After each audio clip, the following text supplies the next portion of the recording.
a des idées reçues sur ce qui est normal ou pas. Par exemple, les sourds peuvent percevoir des aides sociales telles que l'allocation adulte handicapé.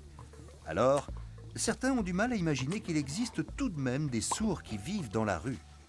Pourtant, un sondage du Secours populaire révèle que presque la moitié des personnes interrogées disent qu'ils ont été à un moment de leur vie sur le point de connaître une situation de pauvreté. L'œil et la main s'est intéressé à 2 sourds qui vivent ces situations extrêmes.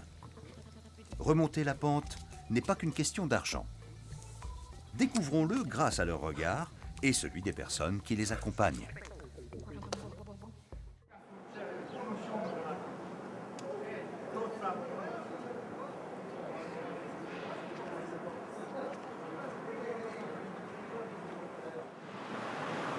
L'extrême pauvreté est considérée comme hors norme. Pourtant, c'est une expérience que tout être humain est susceptible de vivre un jour.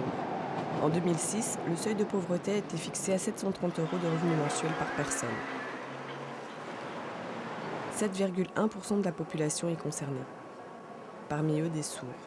Souvent mal formés, beaucoup de sourds sont sans travail et touchent l'allocation adulte handicapé. 650 € par mois.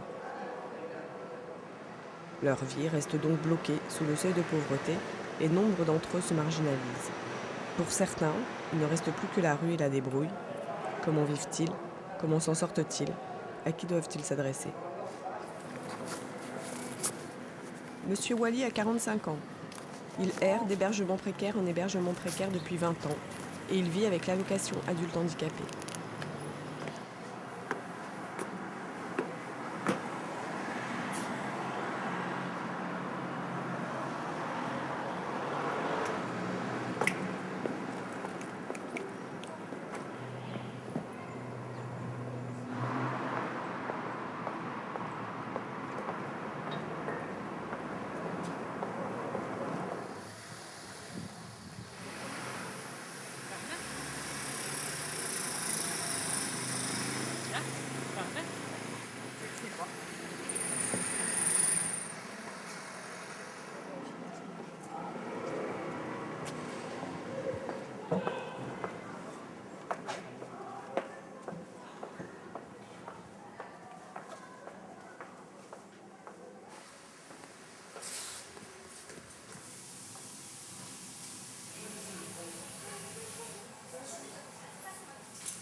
Ouais. J'ai pris ma douche.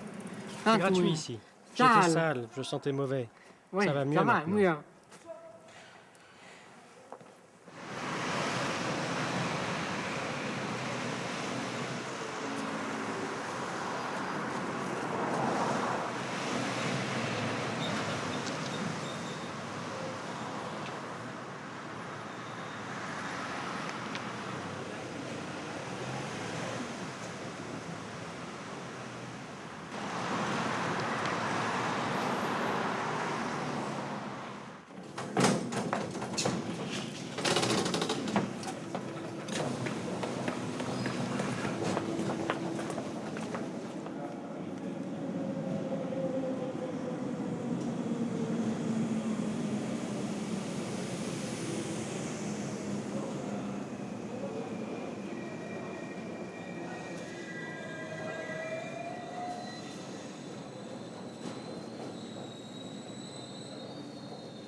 Je l'ai connu dans la rue en faisant les poubelles.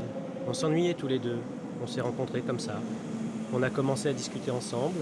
On est tous les deux pareils, on est des gens de la nuit. On se retrouve souvent sur un banc à tuer l'ennui.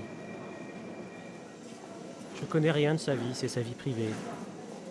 Ça me regarde pas, je cherche pas à savoir.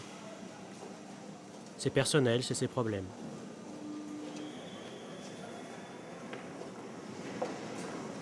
J'ai une carte améthyste.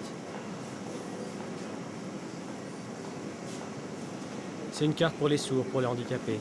C'est pratique, je vais partout avec. Heureusement que je l'ai.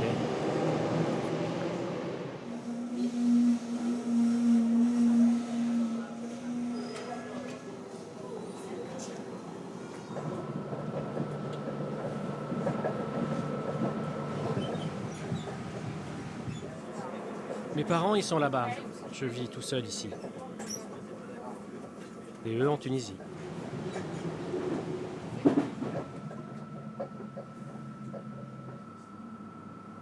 Mon père, il ne me laisse pas libre. Il faut lui obéir. Oui, ben oui, quoi. Il faut que tu lui obéisses, que t'aies 20, 30, 40 ou 50 ans, il s'en fout, lui. Il faut lui obéir. Il est comme ça.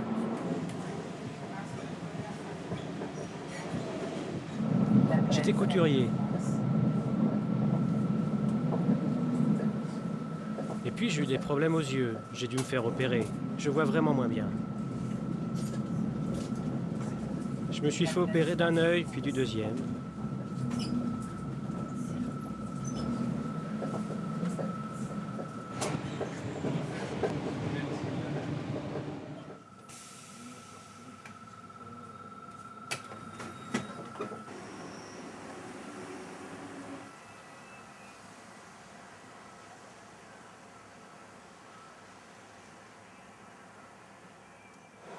Monsieur Wally se rend régulièrement dans les salons à entrée libre pour y trouver des objets.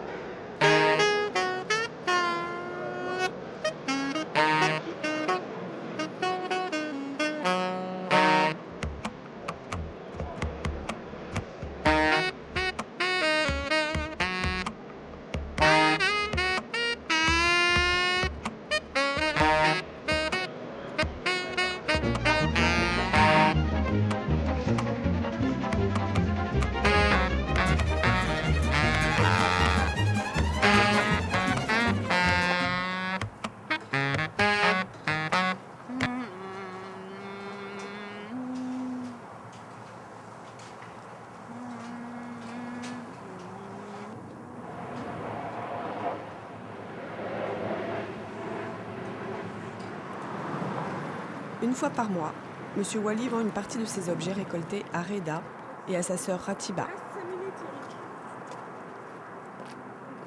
Ça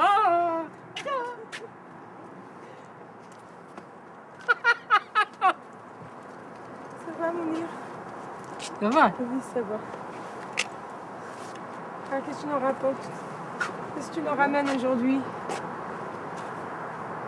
Ouais.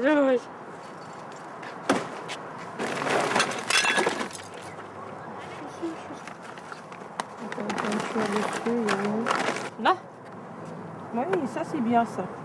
Ah bah, ça va. Dans la poche. Non, pas dans la poche, il faut le compter. Il n'a pas compté encore. Sortir de la couture. C'est quoi la peinture? Attends, je vais voir des jeans pour moi. Bah écoutez, c'est une connaissance de longue date. Ça fait presque 5 ans, je crois, qu'on se connaît. Au début, c'est juste, je venais, j'achetais au marché, dans un grand marché, il s'installait, il vendait.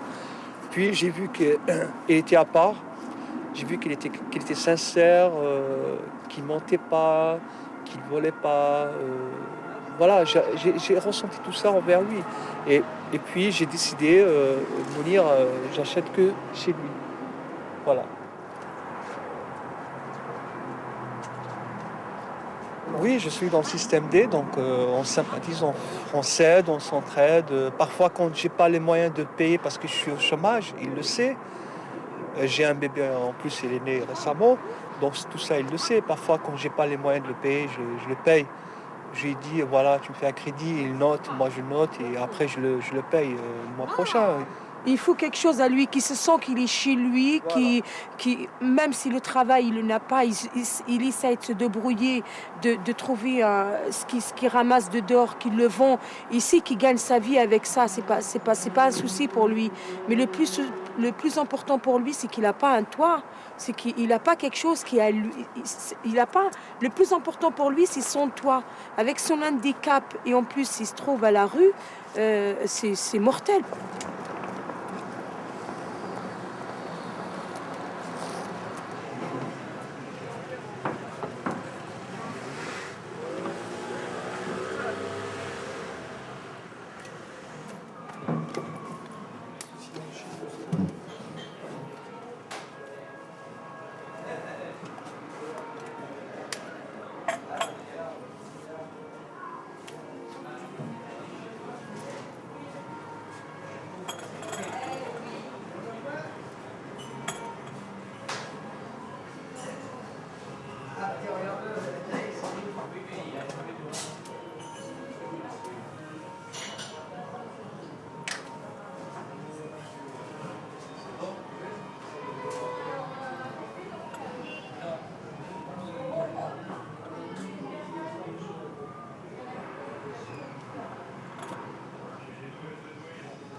Monsieur Géminet a 74 ans.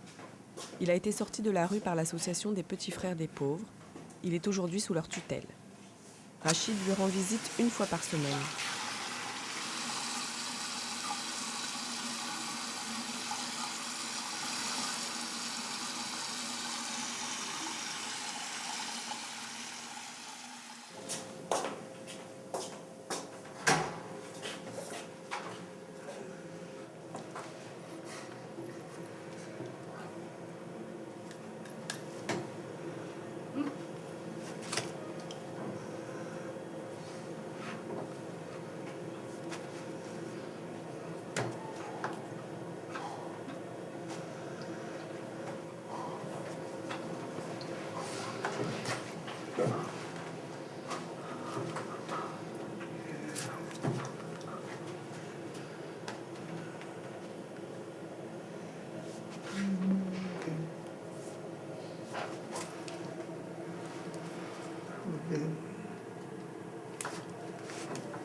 Bonjour, c'est Micheline Briand de Paris-Est. Est-ce que vous pourriez nous rappeler pour nous indiquer si Monsieur Geminet est chez vous à l'accueil? Voilà, merci beaucoup. Au revoir. Installez-vous, Monsieur Geminet. On avait évoqué un rendez-vous à l'hôpital et pris une date avec vous en concertation avec Rachid. Et lorsque j'ai vu Monsieur Geminet la semaine dernière, il m'a demandé effectivement comment il allait à l'hôpital, si tu venais le chercher en voiture ou s'il devait prendre le métro.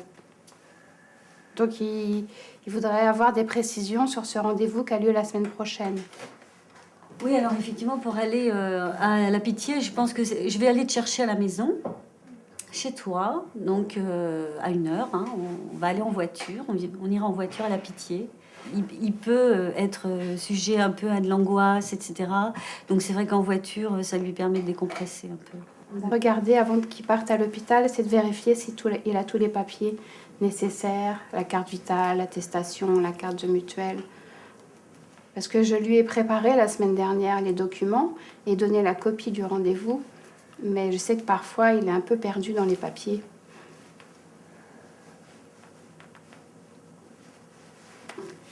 Demande-lui s'il a la copie du rendez-vous.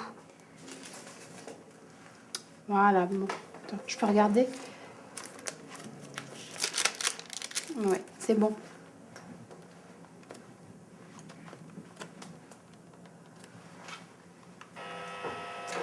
Donc, on se revoit lundi. Oui, 2h30. Oui, 2h30. C'est un monsieur qui a travaillé en usine toute sa vie et qui, à la retraite, s'est retrouvé perdu. Il s'est fait expulser, il s'est retrouvé à la rue et là, déconnexion totale. Ça a été très difficile de le reconnecter, parce qu'il ne suffit pas d'avoir un logement pour se réinsérer. Et c'est justement là le rôle d'un bénévole, c'est de ramener ces gens-là à la réalité.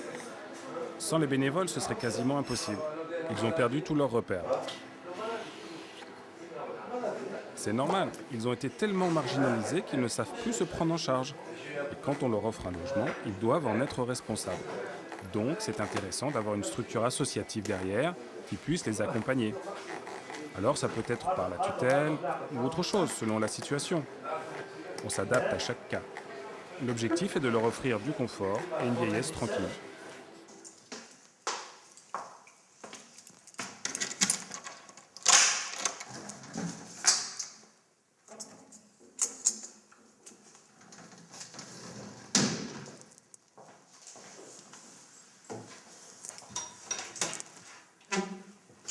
Donc voilà, c'est le type d'appartement qu'on va proposer aux personnes qui vont être relogées.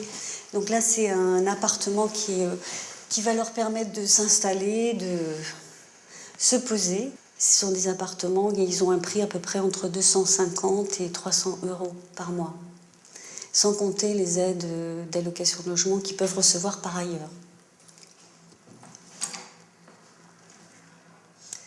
Aujourd'hui, l'association s'occupe des personnes, toujours de la pauvreté, mais donc de la précarité pour les personnes aujourd'hui qui vivent dans la rue ou des personnes qui sont dans des logements insalubres.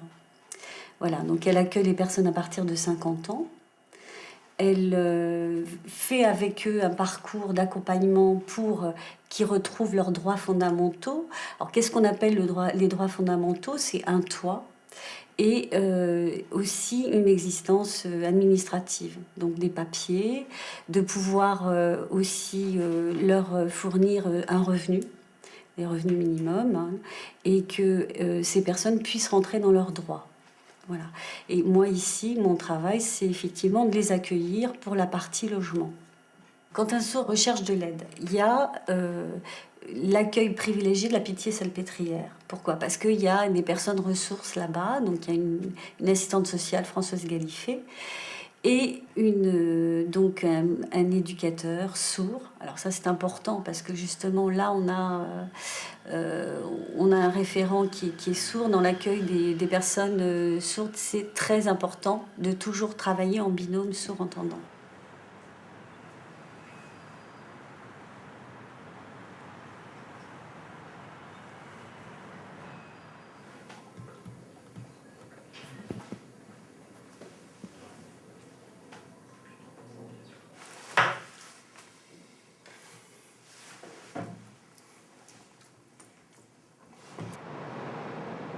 Monsieur B n'a pas de toit, pas de famille, pas de ressources, pas de papier.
En fait, la population des SDF, c'est pas forcément des gens qui vivent dans la rue. Ils peuvent habiter des logements provisoires, au mois, ou quelquefois ils squattent chez des amis, ou ils vivent dans leur voiture. Il y en a même qui ont un travail, mais qui ne peuvent pas se loger parce que c'est trop cher. Quand tu dois gagner 3 fois le prix de ton loyer, forcément, pour certains, c'est pas possible. Pour un sourd, c'est doublement difficile. Justement parce qu'il est sourd. Les gens qui vivent dans la rue sont souvent en perte de repères. Ils ne savent pas où ils vont dormir le soir, ils sont fragilisés et ils ont besoin d'être protégés. En plus, les sourds ne peuvent communiquer avec personne. Alors tous les réseaux d'aide, que ce soit le 115, la Croix-Rouge, tous ceux qui s'occupent des gens dans la rue, ils peuvent être agacés face à un sourd qui ne comprend rien à ce qu'on lui dit. Donc c'est un double choc. Pour s'en sortir, chapeau.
J'ai envie de laisser tomber, de tout abandonner. Cette vie-là, je veux l'abandonner. Parce que je me sens inutile ici. Je veux tout laisser tomber.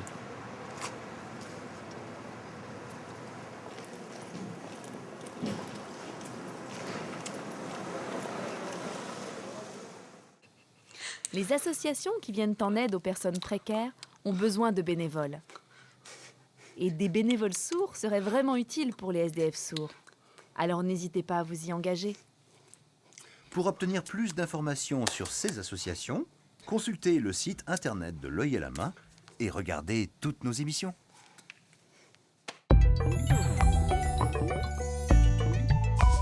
Wow.